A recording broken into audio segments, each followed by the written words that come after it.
tornado warning for southeastern Perry County in south-central Indiana, west-central Meade County in central Kentucky, northwestern Breckinridge County in central Kentucky, until 5:15 p.m. Eastern Daylight Time, or 4:15 p.m. Central Daylight Time.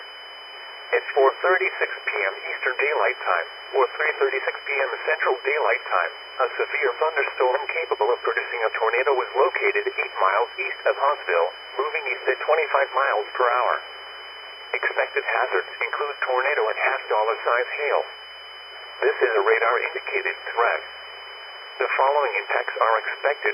Flying debris will be dangerous to those caught without shelter.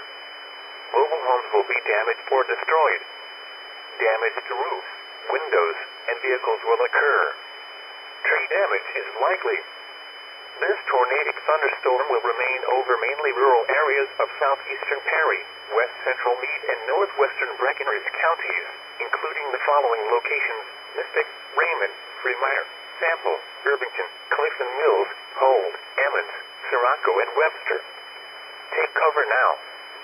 Move to a basement or an interior room on the lowest floor of a sturdy building. Avoid windows. If you are outdoors, in a mobile home, or in a vehicle, move to the closest substantial shelter and protect yourself from flying debris.